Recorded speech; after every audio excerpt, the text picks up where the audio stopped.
Okay, so we're now here at Chatuchak Market. Napakainit.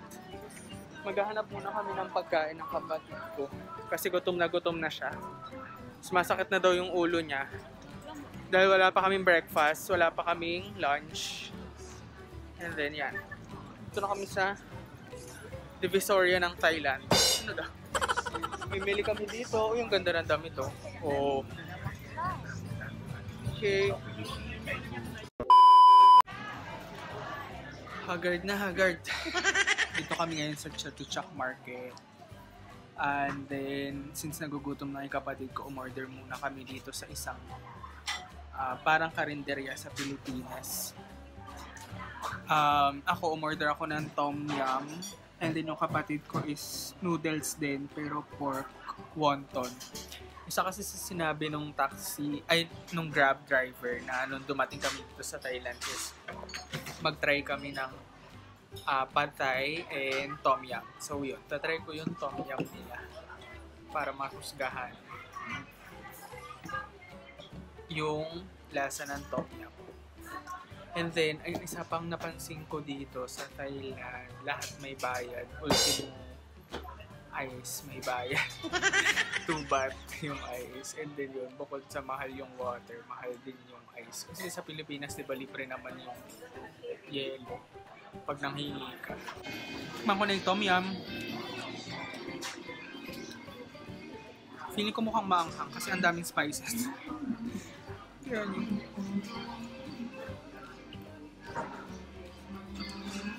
Pero, makain naman ako ng ramyun sa Manila.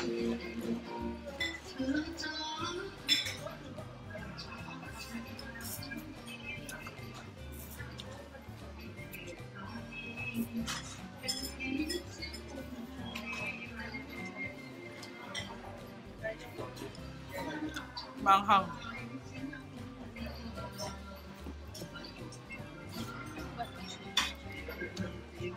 Maanghang pero tolerable. Sarap. Nagiging hindi nakakaumay yung noodles. Yung noodles, yung texture ng noodles, parang texture ng noodles sa chowking. Hindi masyadong matigas, hindi masyadong malambot. Hindi siya sagi.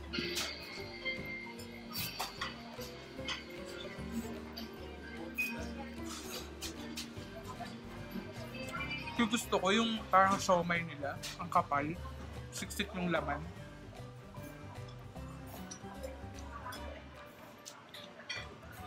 Parang puro laman nga siya, walang balat eh. Sarap. Ito yung kapal ito.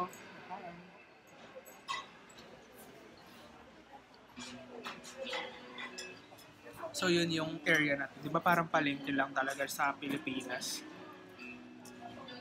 Pero malinis yung palengke nila dito.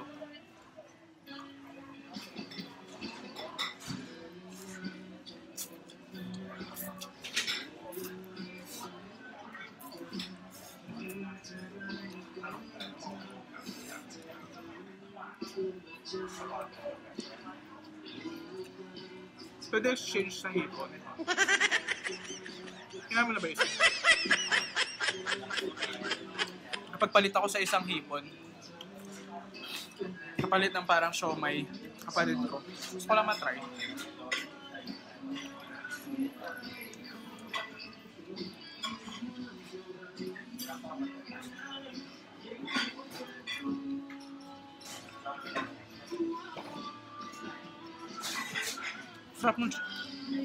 Sarap ng hipon.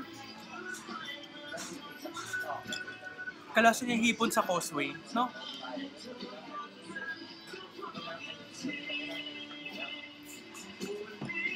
Sarap ng hipon. Excuse me po. Parang kumain ng hipon sa isang Chinese restaurant na mamahalin.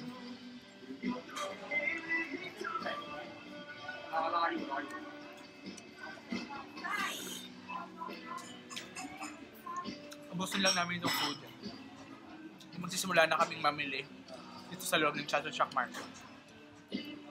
A few moments later. Bumili kami coconut ice cream with toppings. How was it? Sarap. Iba talaga yung buko nila, no? Yung ice cream, parang yung dirty ice cream sa atin. Ganda sa.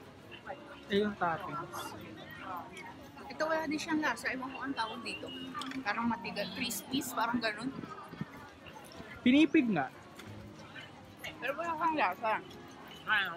Kamaya. Pinipig meron. Ito. Ano na tayo?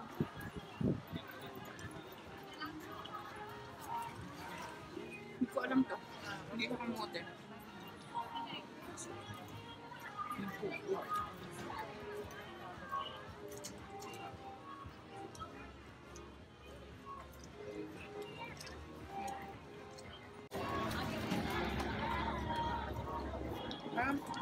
May buko strip siya sa ilalim.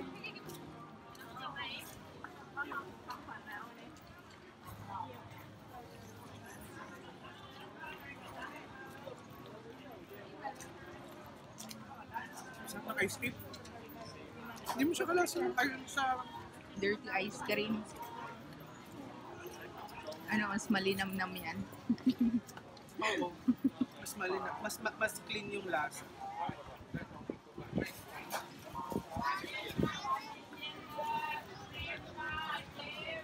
Ito mga gelatin lang. Ito. Iba yung lasa eh, may ibang lasa. Parang naging mapait na ewan. Hindi siya kamote. Kamote. Bagay ito lang yung texture ng kamote niya. Hindi natikman ko, kamote. Kamote promise. Mais, may kaibahan kay mais. Ay, mais ito.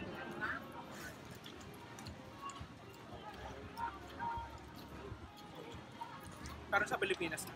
Pero parang, alam mo yung lasa ng mais na mapapanis. Eh, kasi hindi sa malamig nilagay eh. Ganun lang. Ganun lang na yung mais, parang Kaya mapapanis. mapapanis.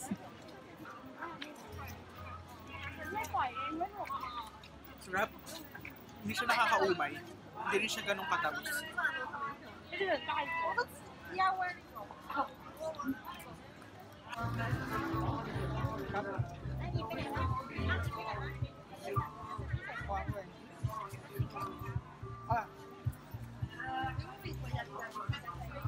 Eto.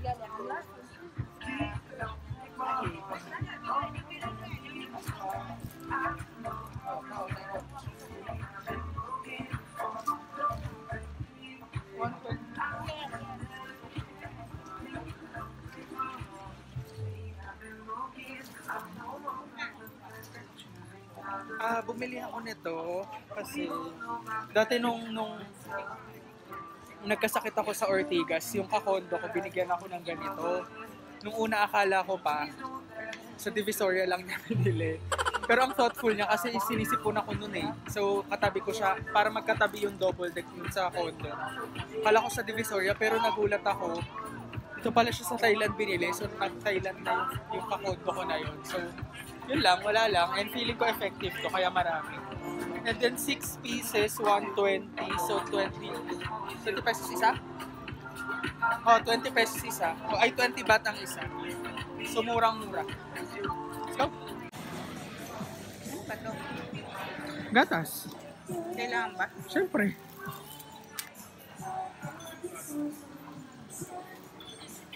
Diyos ko baka matapon yung lahat ng mangga, ha?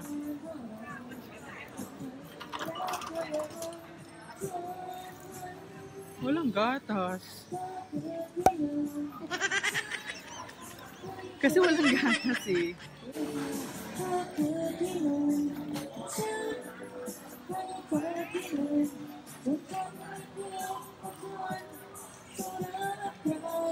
First time to try mango sticky rice.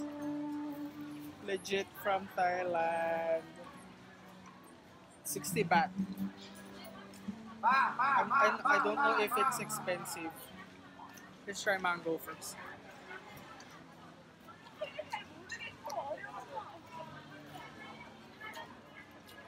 Ang sarap ng kanin. Ang sarap ng sticky rice. Yung mangga para mas matamis sa Pilipinas. Ganun.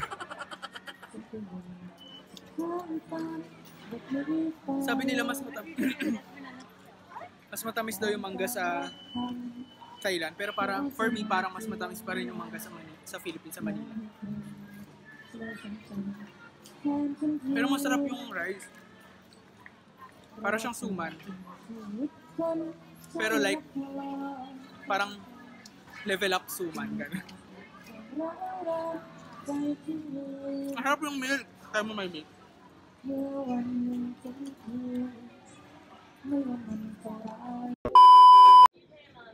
Dito kami sa loob ng Chatuchak Market. If taga-Baliwag ka, kung alam mo yung Pasilyo, ayan siya.